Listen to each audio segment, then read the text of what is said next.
It is my privilege to be here and present some paper. And it is so exciting to see the Society of Chinese Public Theology is actually a newest member of the GMPT, Global Network for Public Theology. So we really welcome you, and we are looking forward to working together as a team.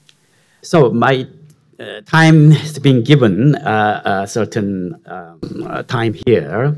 So I was given the title of Public Theology as a Discipline, its Genesis and Prospects. So I'm going to share with you some thoughts of my current thinking.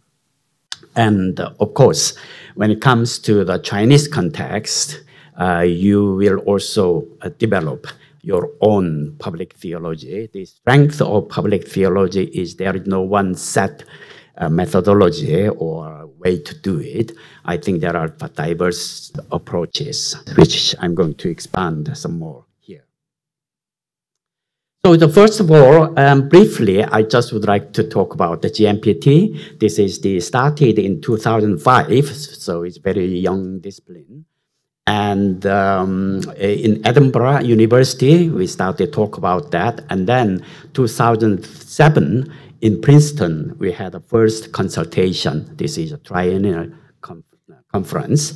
And GMPT exists with a membership of the institutional membership. So we have over 50 institutions in universities and seminaries around the world. So that's very exciting to see and work together with different centers and institutions. Usually we have one conference in the Global North and then one conference in the Global South. That's the principle. We take turn. And so next year is going to happen in Hong Kong, Chinese University of Hong Kong and the Chung Chi College. So that's very exciting, and I hope some of you can attend also. Right, that's just the introduction, and then as it was announced, we are hosting next week. So hopefully you can also join this. This is an online conference. We decided to have an online conference because of the visa situation.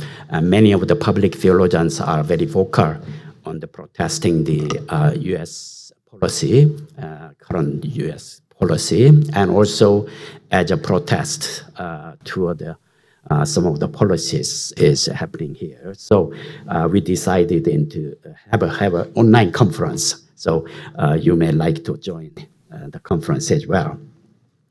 Okay, just briefly, I think over the years, the GMPT has produced two major publications. I can say that you have just started journal, but producing journal is such a challenge and a huge task. So I admire you to start with the journals. That's wonderful to see that. International Journal of Public Theology, when I first joined the 2005 consultation, I suggested, why don't we start the journal? And most of people in the room just have some kind of horror of the starting a journal is such a task. But I started, so I was the founding editor for this journal. This is a quarterly journal, so you may like to also use that because it will be very important tool for you to continue to develop it. And of course, you can contribute and send your articles for publication here. You're most welcome there.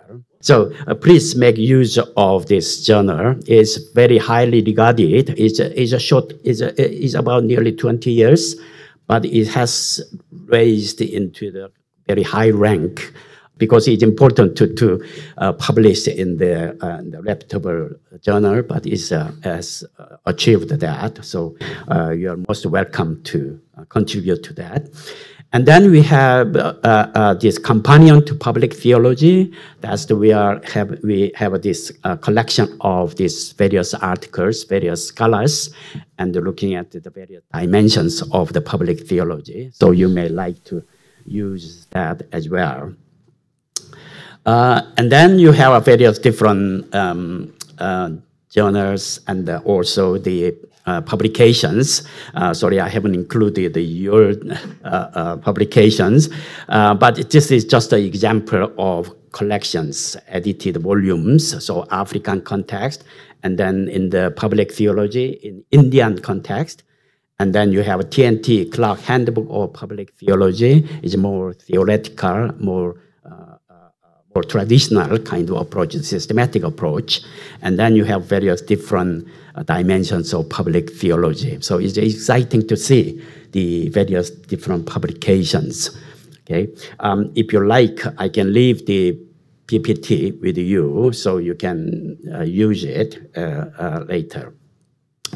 Now, for this, I myself have published about 10 years ago this book, Theology in the Public Sphere. And it was just an issue-based approach. But chapter 1, I discussed a kind of introduction to the public theology. So if you may want to find out some more about public theology, and I'm pretty sure that you are familiar with some basic understanding of public theology. But if you would like to have some introductory aspects, you may like to use that. So I discussed it there in the development of public theology and rationale for doing public theology, and then doing public theology, the methodological issues of the public theology, and then the purpose of public theology. So that's in chapter 1. Now, today, I'm not going to discuss all this. I'm going to look into the 6 areas of public theology that I think that is important to continue to explore.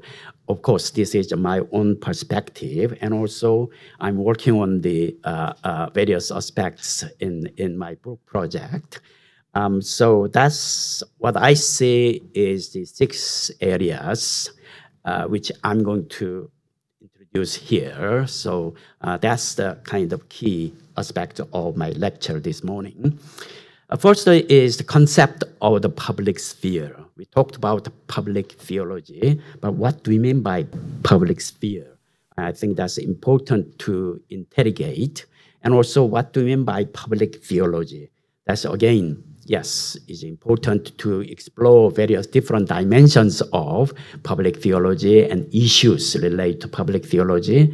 But at the same time, what do you mean by public theology is important to interrogate that, and critical engagement is important so that we don't just assume. And this is the academic discipline, but also we are engaging with the world and other academic disciplines, so it is important. Second is the pursuit of the common good. If you read any kind of books related or articles related to the public theology, you may find often people talk about common good, the common good. What do you mean by common good? That we are going to interrogate that. Thirdly, justice for the minorities. Often public theologians talk about the justice issue. Of course, that's not the whole area of the our Christian theology, but justice is very important, and the minorities and so on.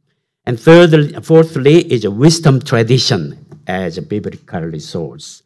And I think any theology, you do need to have a biblical basis of developing theology. So in that sense, the wisdom tradition is crucial for us, in my view.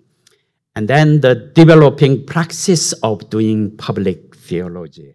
Again, public theology, of course, is academic discipline, but at the same time, you do need to have this praxis. How do we apply this? How do we engage in the public sphere and world of politics, economics, and society? That's the key challenge there. And then overcoming destructive polarization. That's my current research project. So my kind of ambitious plan is I'm going to work on the one book each topic. So I'm now working on the polarization. So hopefully I'll produce by middle of next year. But that's my major concern. The polarization is we all experience serious consequences of this destructive polarization. So those are the 6 items. I'll just go through that.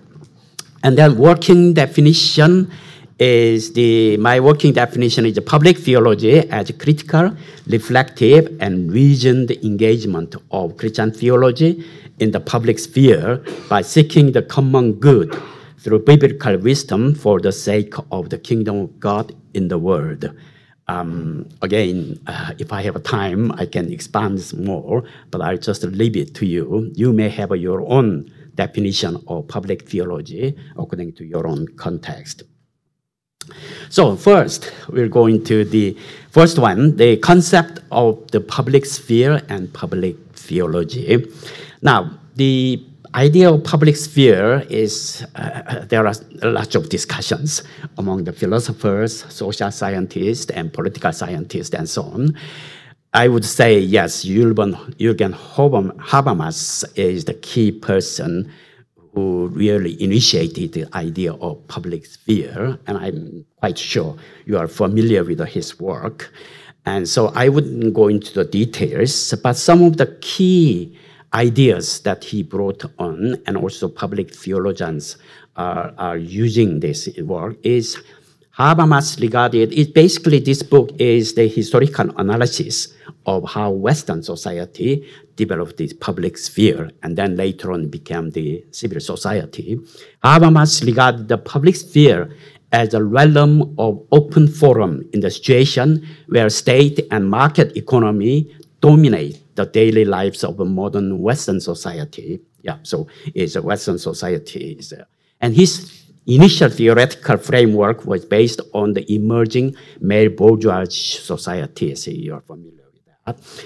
And then public sphere is characterized as upholding the principle of universal access and critical inquiry. I think that that's the key element that Jürgen Habermas is bringing into the idea of public sphere, that you challenge the kind of status norm, the kind of status quo of the years of the, let's say, kingdom-based, and also all this kind of system, you are challenging this.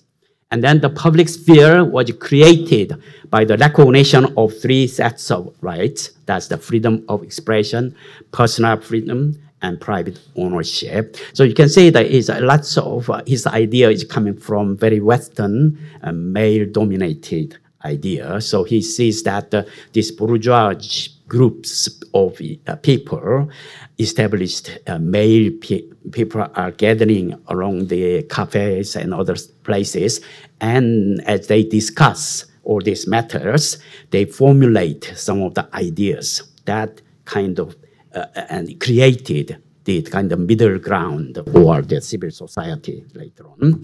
And then the key issue for the establishment of the public sphere is the principle of universal access. That's the key.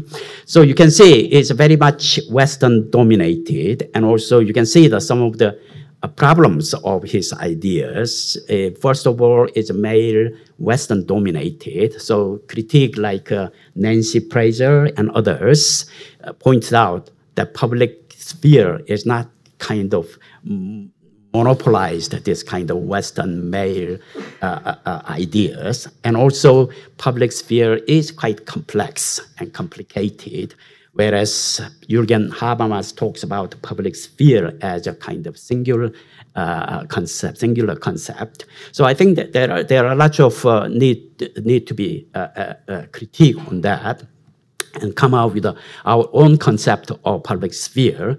But I think I would like to emphasize this idea of universal access and critical inquiry. That's very, very important for doing public theology. Okay, and then moving into the kind of within that, you have different dimensions of public sphere. You do have a different concepts. So I put the various different names there. You have a religious, political, academic, and economic, and so on. So people can come out with a various different understanding of public sphere. How is it structurally? How is the formulated? Of course, we need to look at the philosophical and the socio-political understandings, but actually when we try to apply public theology, what are we talking about? Who are the kind of partners and so on? So in my view, I draw this diagram. Of course, as a theologian, you tend not to draw diagram or tables and so on, because it's not quite neatly pictured, but I think it may help. So in any society, particularly when I talk about Western kind of modern society, it's a state, market, and media are the dominant bodies. They are the very important. State, of course, the most important. And then you have a market, and then in Western setting, media plays so important. They include social media. And then you have three other bodies: religious communities, academics, and civil society. So those are the less dominant in the public sphere, but nevertheless, they play very important roles. So public theology sits within the kind of religious communities for us, church, and then between the academics. So we work with the civil society and then try to contribute to the public sphere. It's a tendency in the modern society is the three dominant bodies are trying to suppress these three other bodies and tend to dominate it. I think public theology tries to promote conversation and contribution to the public sphere by working together. So there are various different theologies are coming out, and public theology is one of them. Okay, and then just briefly, rationale for public theology. There are various different reasons to argue why public theology. Why do you establish this society for Chinese public theology? People may ask. Then, yes, you need to be able to answer. And I think that's important for public theologians to work it out. Why do you need to public theology? What do you mean by public theology? I just wanted to quote one person, the Jürgen Moltmann. He's very quotable. I mean, you can see I quite like him. Of course, it's not perfect, and you can critique on his ideas. But in this matter, he wrote something which I very much agree with.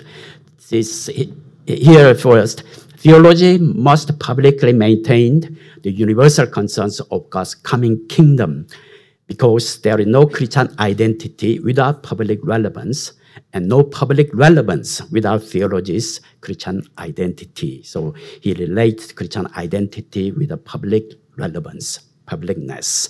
It's a good quotation there. And then, as the theology of God's kingdom, theology has to be public theology in the mode of public, critical, and prophetic complaint to God, public, critical, and prophetic hope in God. So that's quite beautifully written there.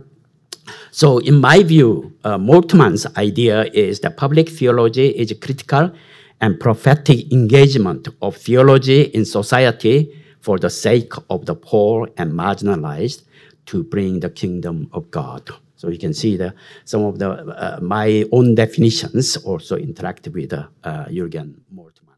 So you may like to explore through reading this book, a very easy reading. So you may like to enjoy reading this book. So that's the first one that we need to explore, that the concept of public sphere and the public theology. Now, second one is the pursuit of the common good. We often talk about the common good. Now, the theology of the common good is first articulated by the Catholic social teaching. You may or may not familiar with the Catholic theologies, but I think the Catholic social teaching is crucial for understanding the Catholic understanding of public theology. So I often say that Catholic social teaching is the Catholic version of the public theology. So it just various ways. They started this idea with the common good, but many of the Protestant circles nowadays use that based on their understanding, but also expand further. So just briefly about the common good. Idea of common good is a rejection of the extremes of individualism and collectivism, or liberal democracy and social democracy. An emphasis on freedom, equality, and the participation of persons in society, as well as the incorporation of the human rights. So the idea coming out from the Catholic social teaching, and then the challenge to the utilitarian approach to a majoritarian view. This is challenging the kind of utilitarian or pragmatic approach to whether it works, then it's good and right, that they reject that, they won't challenge that. And then also, I'm going to come back to that later. A vision for politics of consensus to reach a maximum agreement toward the advantage of all, such as in the case of the rule of law and so on. Again, it's not easy project, but they challenge that. A requirement that the parties pursue commonalities and relationship, okay? And then, I think the best document you may like to refer to is that the US Conference of Bishops, they produced two important documents. It's quite long documents, and you may like to refer to that. One is the Challenge of Peace, the 1983, and then Economic Justice for All, 1986. It's a major document Catholic Church has produced, and it just has a very combination of the Catholic social teaching, embedded Catholic social teaching. So you can see some of the theological understanding of the Catholic churches on this matter. And I think it's very well written and speak to the time. So it challenged the Catholic Church as well as the theological circle, okay? Now, just I want to introduce the two books here. The Christianity and Democracy by John De Cruce. You're familiar with his work. And he talks about this common good. And he talks about a kind of democratic vision and democratic system. And I think that's quite important, because he said that Christianity has provided a lot of input in the democratic vision, justice, equality, peace, and so on and so forth. But church need to establish or help to establish the system. Otherwise, that vision remains as a just idea. And this vision needs to be articulated in the system. And then system need to constantly also go back to the vision and so on. I think that's very important aspect. It just reminds me of the Martin Luther King Jr. when he talks about, he gave a sermon on the Good Samaritan. I think you are familiar with this story. And he said that, yes, he respects, he appreciates this Good Samaritan who helped the person who got injured. But he wanted to see this road may be safe so that people do not get robbed and so on. I think that has a very important message. So Christianity needs to also work on the system so that that system can support the vision. And Jim Wallis, again, I don't need to explain Jim Wallis, very profound thinker and also activist.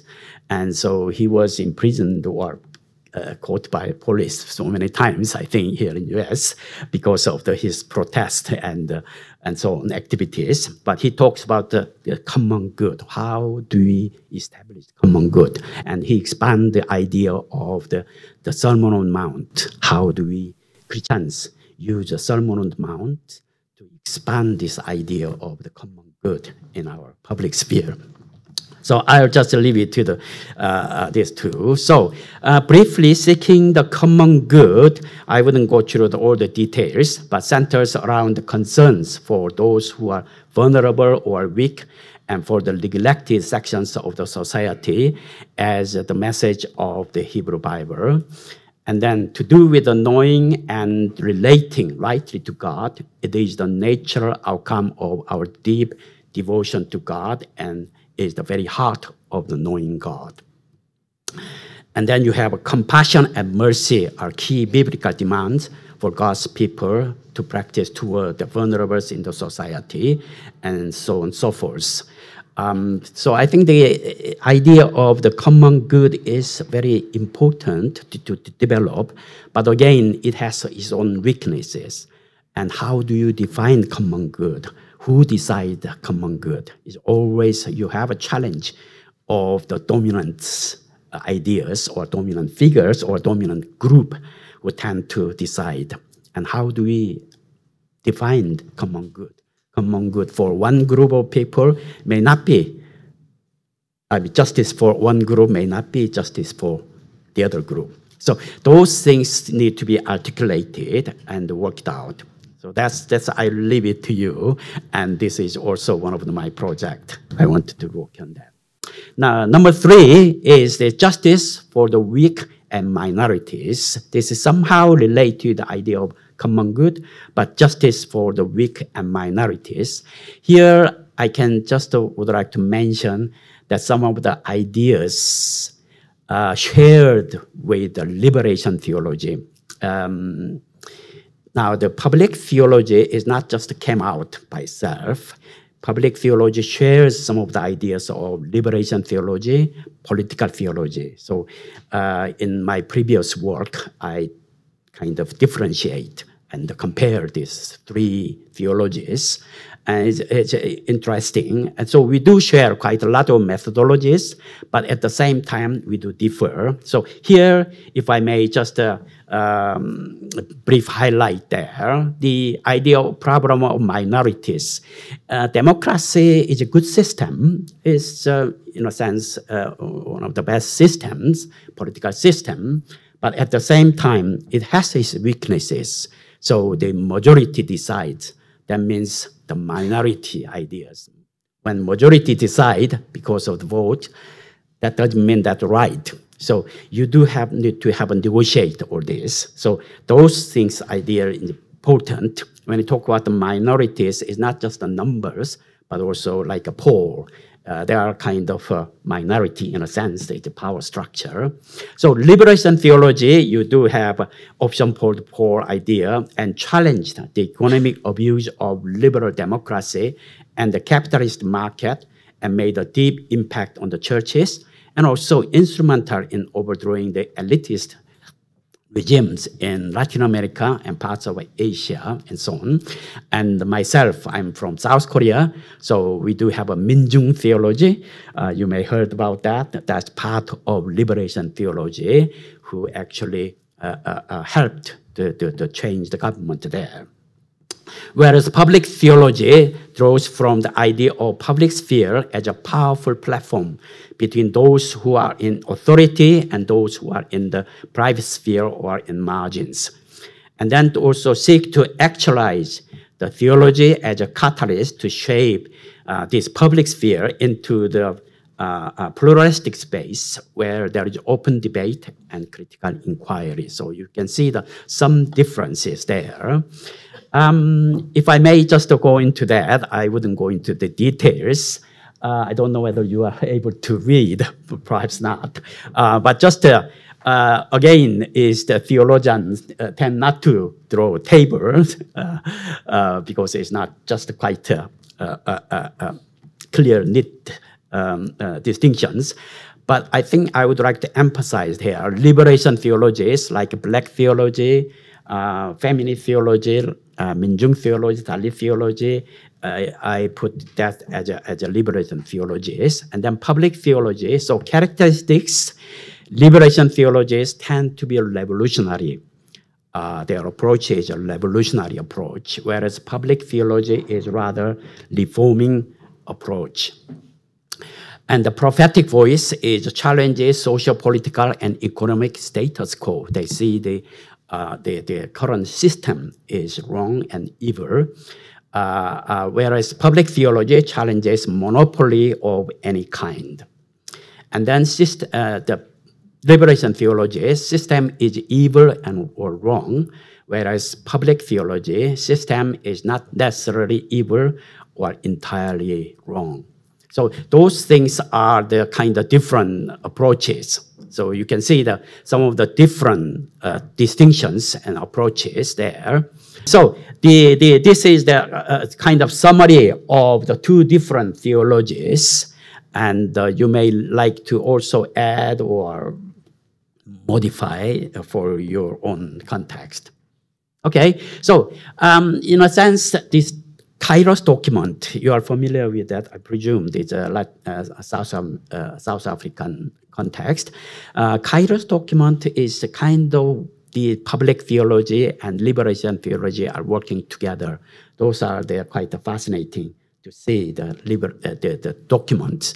Again, if you look at the documents, you have state theology and then church theology, and then they are talking about the prophetic theology. I think that's very clearly stated that, and I think that's fascinating to see how liberation theology and public theology working together in this document. Okay, and then the fourthly is a wisdom tradition as a biblical resource. As I said before, any theology, you do need to have interactive with the Bible. And I think it's very important. And I think the Chinese Studies Center here at Fuller, you have a Bible scholar, Dr. Chloe Sun, and then ethicist, public theologian, and Dr. Low. And that's a good combination to interact with the Bible and ethics and public theology. So to me, I would say, yes, liberation theology starts with Exodus story. Whereas public theology, you have a lot of room for exploring the wisdom tradition, wisdom literature. As you are familiar, wisdom literature is in the text, sacred text, but the idea is very much secular, and resources are very much secular. That idea is coming through the Old Testament, the Hebrew Bible, but also in Jesus' teaching. You are all familiar with the Jesus' parables are following this wisdom traditions. And also almost half of the Jesus' teaching is the parables. So you can see the kind of tradition there. So briefly is you have various different resources and that you can develop. And I think that's a very important kind of area to explore. And next week's the conference theme is the scripture in the public square. So we want to interact with the Bible, how we work on that, because public theologians tend to ignore Bible because that's just for the church members. You tend to bypass. But I think it's crucial for us to understand the scriptural reasoning, scriptural insight. So I'll just briefly mention there, so you may like to look into that and some of the ideas formulated interacting with the wisdom tradition, how do we utilize the wisdom tradition for our own purpose. So the wisdom Israel, Gerhard Fornard, of course you are familiar, is a classic book. The key idea, one of the key ideas he brought here is that wisdom tradition provides not only people to discern which one is good and evil, but also wisdom tradition encourages people to act upon from the findings. I think that's very important for the public theologians to bear in mind, this idea of wisdom coming to us, not just for understanding, but also for the participation, for action, and so on. And then again, Christian Wisdom by David Ford. He's a very well-known theologian, and he talks about theology as a Christian wisdom, how to utilize it, and so on. So I'll just leave it to you. If you are interested in this area, you can explore that. Now, again, development of the praxis of doing public theology, again, is one of the areas. Is other items related, but how do we actually actualize this? Now, Edward Skillebeek, you may not be very familiar with him. He's a Dutch and Belgian theologian, and he's a product of the critical theory of Frankfurt School, and so he utilized that. So theory and action should come together to enhance the transformation of society, and the two should mutually inform each other.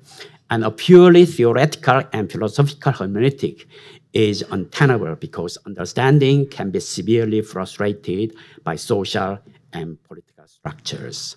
I think he's a very important thinker to explore when it comes to the praxis. Sorry, so I'll just skip this. You may like to explore Skillebeek's work, and it's a very systematic, very thorough theological work. If you are interested in theology, kind of systematic theology, you may like to refer to him. And then again, is a practical reason, John De Cruce, in his first article in the IJPT, he talks about the good theological, good public theological praxis. That's, again, give you very practical advice. So, for example, it does not seek to give preference to Christianity, but to witness, to value that Christians believe are important for the common good, and so on. Again, for the lack of time, I will just skip through, but he provided about 7 items there, and it's very valuable ones for the public theologians who wanted to engage in the world, in the public sphere. And I particularly like this one. Public praxis, good praxis gives priority to the perspective of victims and survivors and to the restoration of justice. It sides with the powerless against the powerful and seeks to speak truth to power, drawing its inspiration from the prophetic trajectory in the Bible, so on. So again, it's important to read his article. It's a good practice and good suggestion, and he provides some of the theoretical background of that. Now, finally, is overcoming destructive polarization. As I said, this is my current project, and if you look at the U.S. politics and various other different contexts, the polarization is serious consequences. And many of the political scientists, social scientists, they are quite concerned that this polarization may become a tipping point and it becomes a very chaotic situation. And yeah, there is a serious concern about that. And it is not only politics, economics, and also society as well. And then constructive and destructive polarization, I want to argue the case for the destructive polarization, because polarization is not always negative. Because let's say multiple party system, yeah, that's better than the dictatorship and so on. So you do have a checks and balances, but the destructive polarization, when it becomes destructive polarization, I just use 3 here, a very simple example, is uncritical and blind support of one's own group or party and rejection of others' view. And then refusing to engaging with each other and treating others' views as unacceptable, wrong, or evil. That's kind of going further. You have different views. And then if you go further, that trying to change and eliminate others who hold different views than others. So you can see the destructive polarization happening in Ukraine, in Gaza, and various other contexts. So that's the very destructive polarization, and we need to deal with that. But, well, I mean, Christian church is supposed to be a peacemaker, and we are actually given reconcilers. But in fact, religion has promoted this us versus them attitude. And Greeks and barbarians, the Jews and the Gentiles, the Muslims and infidels, the Christians and the pagans, and the true faith and the heretics, and the good people, us, and the bad, them. You have this kind of religion actually promote that. Religion reinforces this, sadly. And theology, Christian theology, you have this polarized idea, creator versus creation, human versus divine, good versus evil, right versus wrong, saved versus unsaved, sacred versus profane, and the church versus world. There are certain distinctions that are needed, but I think when it becomes a destructive polarization, it becomes a serious problem. So I think we do need to deal with that. So that's one of the things. So I would like to conclude. So, well, I have some other kind of highlights on my conclusion, but I will just stop here. I have some items here, so you can read it later.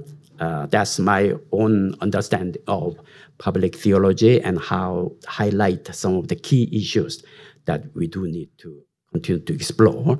Of course, I mentioned about 6 items here, but I think you yourself wanted to explore, particularly Society of Chinese Public Theology. You may also like to explore your own interest. Okay, so I think that's my, yeah.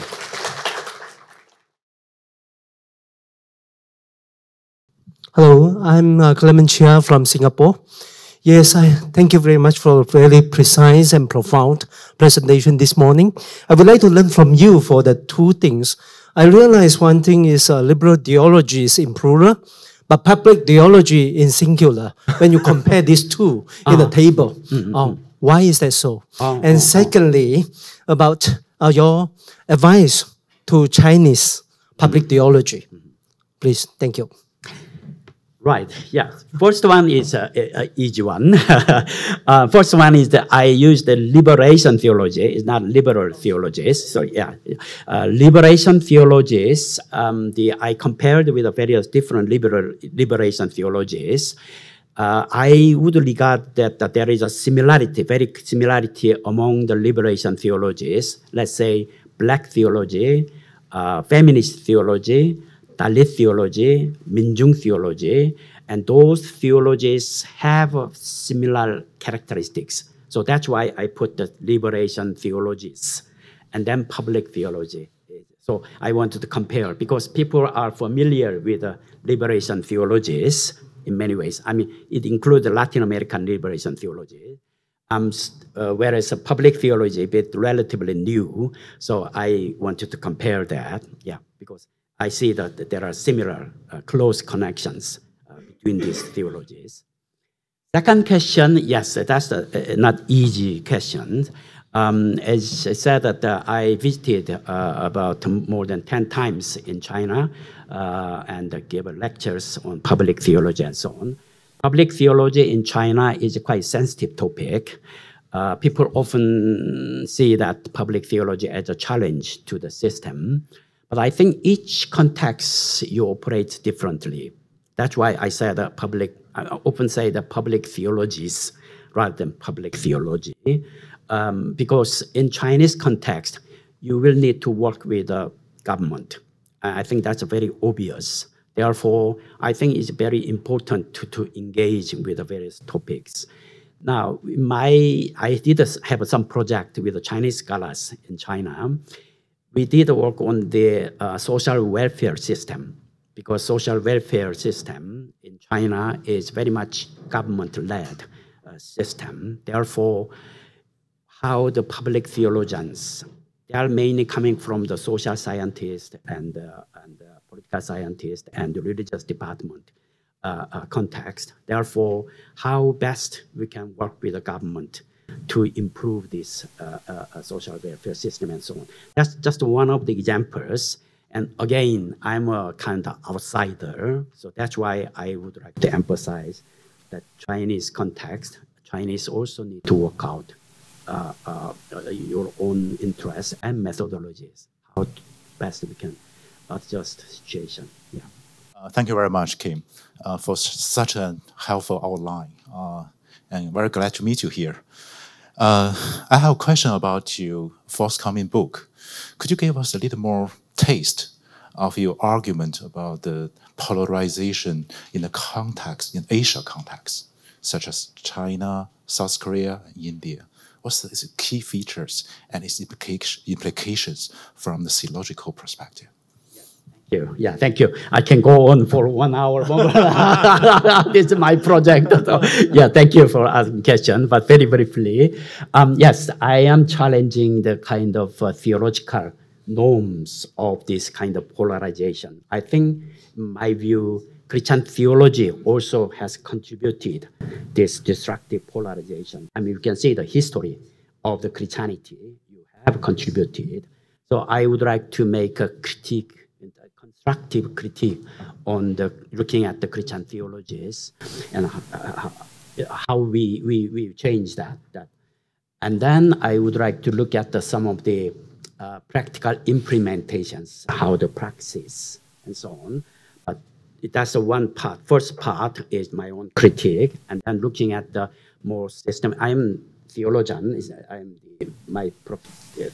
The basic idea is systematic theology. So I would like to make a constructive theology on that. And then third parts, I would like to look at some of the different contexts. US, of course, and my own country, South Korea, is very, very polarized in Korea. And various different contexts, I would like to use that as a case study as well. So that's my project. My name is Yucheng, recently graduated from Duke University. Good to see you again, Dr. Kim. Well, we talked a lot about how to pursue a pluralistic common good in the public sphere. But on the other hand, there is a tendency within Christianity to think of the Christian good not as pluralistic, but as particular and singular. So, how do you reconcile that seeming paradox? Again, it's a very good question, and I think that's a huge challenge when you talk about the common good and also justice for the minorities and so on. That always occurs, how best we can deal with that. There are so many pluralistic understandings, settings, and context. And so that's why I think that John De Crucis advises is very helpful. How do we practically approach these different situations? And there is no single answer, but I think the idea of common good is you make a conversation. That's why I differentiate from the liberation theology, from the public theology. It's a liberation theology. You have, your position is very clear. You are sitting in the side of the poor and marginalized. That's very clear. That looks like very clear and straightforward. And the public theologians often accused of this kind of standing in the middle and try to look into the various different dimensions. So we are accused of that, and I think I accept that criticism. But at the same time, public theologians, we do approach, reforming approach, how best we can change the situation, how best we can reform within the system. I think that's a very different approach, and you may have a different approaches as well. Yeah. Thank you.